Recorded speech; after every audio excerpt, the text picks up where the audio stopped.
Hello，大家好，我係軍事炮彈行。咁我哋今日就嚟講下一艘長門級嘅戰列艦啦，長門號。咁呢一艘其實係一艘陸奧號嚟嘅。咁今日我哋其實就應該唔會提到太多長門號嘅嘢嘅，就講下呢一艘嘅陸奧號。咁陸奧號作為世界上 Big Seven 之一啦，咁我哋依家講下佢嘅數據啦，38,500噸改裝後就4萬幾噸啦。即係都係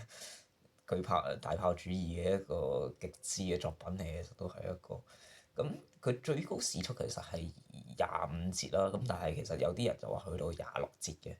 航程就係5500海里啦。咁但現實咧，佢改裝完之後就係佢改到去8000幾海里，所以都唔係話太近嘅一艘艦。咁當然你唔好同美國企業號去相比啦，企業號嗰啲1萬幾海里嗰啲就比唔到㗎啦，其實都係。咁佢武裝方面咧，未改裝之前啊，即係1930年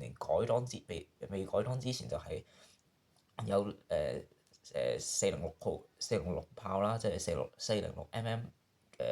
主炮啦，跟住140 mm 炮啦，即係你見到依家喺左舷嘅側邊嗰啲炮，其實就係140 mm 炮啦，跟住4門76 mm 炮啦，同埋8門嘅呢個叫做533 mm 魚雷管啦。咁其實佢呢一個套裝都已經係一個比較上強大嘅套裝嚟啦。咁但係改裝完之後就更加強大啦。咁就係由即係又係406 mm 炮啦，冇改，即係簡單啲冇改好多啦。跟住都係140 mm 炮嘅。咁但係咧，佢嘅76 mm 炮咧就變成咗127 mm 炮，四座同埋即係四座同8門，即係雙聯裝啦，雙聯裝嘅127 mm 炮啦。咁跟住25 mm 炮就亦都有20門啦。咁其實佢哋呢個套裝其實就係專貨防空嘅。咁你見到其實冇咗魚雷管嘅，其實佢係，所以佢依家就簡單啲講句，佢就會變咗防空再強化咗，但係可能對艦就會稍微弱咗少少咁樣啦。咁佢嘅裝甲亦都有356 mm 厚，或者最厚嘅炮塔嗰個，即係嗰4座炮塔裏邊，其實佢哋嗰個裝甲都還算夠嘅。咁講下佢嘅歷史先啦。作為88艦隊計劃，咁都係一個擴軍計劃嚟㗎嘛。其實佢都係一個。咁佢嘅出動時間其實都唔多，因為佢1921年先落水，其實1918年其實一戰已經完咗啦嘛，所以佢大約作為一個旗艦嘅角色去使用啦。咁我哋見到佢其實係即係喺1921年嘅時候，咁其實華盛頓海軍協議裏邊，其實佢哋就話：我哋要裁掉咗好多嘅戰艦喎。咁但係其實因為嗰陣時日本其實起咗好多戰艦，咁佢哋都唔想嘅。咁但係冇辦法，即係世界嘅秩序就係咁樣㗎啦嘛。咁所以就決定冚咗好多嘅戰艦啦。咁但係長門同陸奧係好幸運地保留咗落嚟嘅。咁佢亦都係一艘好新嘅戰艦啦，所以同埋國內都有好多嘅爭議，所以佢哋先可以保留咗落嚟嘅。咁佢哋其實喺當時呢個時代，即係1920年代至1930年代，其實佢哋係一個基本上係世界上最頂級嘅一個即係嗰個火力啊、裝甲亦都係世界上頂尖嘅一個存在嚟，所以佢哋會被稱為 Big Seven 啦。咁當然到後來，我哋都知道去到二戰時代，其實 Big Seven 係已經係你唔可以話掃落垃圾桶嘅，但只能話冇乜用咯。即係可能未開始，即係未有珍珠港事件嘅時候，或者未即係其他艦隊即係卡斯帕灣，唔係卡斯帕灣，即係總之就係航母崛起嘅時代嚟講，佢哋就係一個被人掃進垃圾桶嘅一樣嘢啦。咁但係其實都唔係嘅，都仲係有用嘅。咁你可以做存在艦隊啊，或者其他嘅使用啦。咁我哋到咗1930年代，其實佢就進行咗一個大規模改裝啦，就頭先講到嗰啲，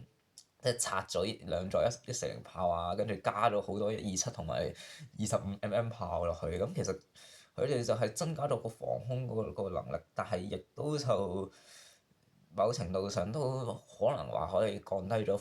即係對艦火力係某程度上降低咗，同埋航速其實都有降低咗1節啦。咁樣所以就 OK 啦，即係對我嚟講。咁太平洋戰爭時期，其實呢一艘艦嘅即係戰績咧，其實就唔算話真係好多嘅，即係你唔會有呢個阿卡吉啊，或者係呢個加賀啊，呢個赤城啊，蒼龍啊嗰啲，或者甚至後來嗰啲學級，或者可能唔係叫學級嘅，但係即係至少總之佢嘅嗰兩艘嗰啲水鳳啊，呢啲冇佢哋冇呢一隻艦，即係冇呢啲航母咁大戰績嘅。咁當然你冇提大和咧，因為大和就另一個存在嚟嘅，因為其實大和係咧咁佢其實就1941年啦，咁佢其實都做過旗艦嘅，不過佢就開戰嘅時候，就嚟開戰嘅時候咧，就從陸奧即係旗艦係陸奧就變咗去長門，所以就後來就好長時間其實都係長門嘅。咁之前都其實係長門作為旗艦嘅存在啦。咁所以你話佢係咪冇做過旗艦？佢係唔係啦？咁但係你話係即係聯合艦隊旗艦，佢一定係有做過。咁但係佢冇長門咁出名啦。咁佢嘅戰績其實就唔多嘅，咁佢淨係話，即係佢哋係即係山本56真偷襲珍珠嗰陣時候，其實我哋都知道，除咗有航母嘅存在，其實都有戰艦嘅存在噶嘛。咁但係佢帶住嗰6艘戰艦，即係長門、陸奧、日向、伊勢、扶桑同埋山城號啦。咁跟住其實呢一堆其實就冇話真係太大嘅作用嚟嘅，即係仲要係俾人話即係唔係落伍嘅，即係落後咗個進度，因為佢哋航行始終比較上慢咧，咁就追唔上航母嘅速度啦。咁到後來啦，咁即係過咗呢一個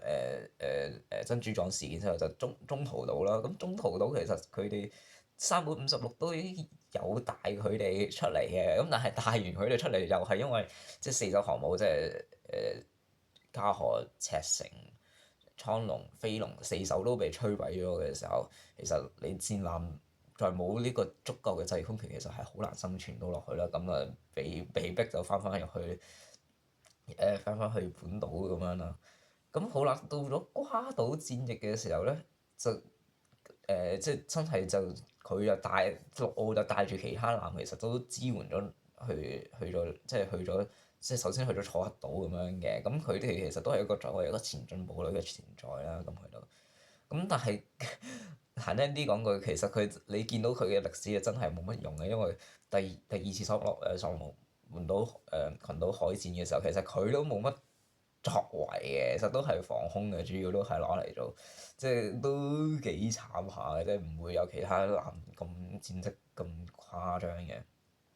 咁好啦，到咗9月嘅時候咧，其實佢哋都即係大和、陸奧同埋第9戰隊都喺呢個楚黑群島度等嘅，亦都即係冇乜嘅參加啲乜嘢嘅。咁但係其實佢都係冇乜用啦，即係又俾人即係亦都俾人笑，因為你其實冇乜戰績咁樣，跟住又坐喺度咁樣，咁你有啲咩用咧？咁啊喺度。咁到咗即係呢樣嘢嗱，首先提示一下，呢個唔係貶低嚟㗎，咁但係對佢哋嚟講係真係未必好有用嘅喎，咁係咯。咁到咗11月18號咧，咁佢即係日本嘅軍官就決定即係從雪峰去咗陸奧啦，咁11戰隊就被迫解散啦。咁喺佢嘅即係佢點樣死法咧？其實就即係好即係眾所周知，好多戰艦其實死喺呢一個空襲啊，即係特別是後來日本大空襲咁啊，死咗好多啦。咁陸奧其實佢就唔係死喺呢啲手上嘅，係死喺自爆手上嘅，即係真係唔知點講啦嚇。咁喺1943年1月7號咧，咁陸奧啦，同埋陸奧同埋穗學，跟住零谷同埋好多驅逐艦啦，就翻咗去本土啦。咁佢哋就去咗橫須賀基地啦。咁依家都係依家嗰個橫須賀啊，即係依家美國海軍紮住嗰個橫須賀基地。跟住陸奧就停咗喺度啦，咁樣。咁2月15號咧，佢哋就離開咗，應該係離開咗橫須賀嘅，去咗柱島拍地嘅，即係柱島都係日本海軍裏邊嚟講一個好大嘅存在啦，咁係咯。咁佢哋就即係6月8日啦，去到6月8日咧，佢就拍咗喺柱島度啦，跟住佢清晨就有落雨，即係落咗少少雨，跟住停咗嘅。但係即係亦都冇乜咩瀰漫嘅煙霧瀰漫嘅咁喺度。咁跟住咧，就問題又開始出現啦。即係跟住就會有呢個學生就入咗去陸奧度進行呢個演習啦，咁喺度。咁到咗呢個12點15分啦，陸奧嘅3、4號炮位應該就係後面嗰兩個炮位咧就開始出煙喎，咁啊導致咗咧佢就開始有啲即係大家都開始發現佢唔對路啦，跟住突然間咧就發生爆炸啦，咁4號炮塔後甲板嘅艦體就截斷為1分為2啦，咁喺度，咁爆炸之後咧就基本上係有緣，即係艦身前半部向炸飛起來，與艦橋幾乎同高，即係其實好恐怖嘅呢樣嘢，即係基本上第三炮塔係被炸飛起來咁樣，其實係一個好誇張嘅存在，煙霧瀰漫啦，咁嘅係大火啊咁喺度，跟住有人派出船嘅，咁但係咧佢哋都救到唔少人嘅，咁但係就都開始慘啦，因為大家都唔知道咩發生咩事，點解成艘戰艦會咁樣自爆喺度咧？咁有人認為係即係佢哋當時就認為係潛艇嚟嘅，咁但係就應該唔係潛艇嚟嘅，即係跟住就手忙腳亂啊，跟住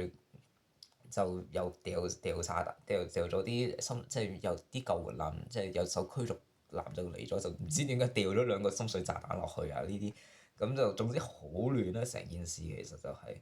咁，其實艦即係佢成手即係陸奧號其實前半橛就沉咗落去㗎啦，後半橛就仲浮喺度嘅，結果咧就係、是、導致到咧即係都仲係有人救緊嘅，咁但係到咗日落後就其實沉咗1000幾人，其實都死咗喺呢艘艦上面嘅，所以都好誇張嘅，即係你諗下，從 Big Seven 即係一個咁好嘅美譽跌到落去依家咁樣嘅程度，都幾慘下啦，得返300幾人嘅。咁佢哋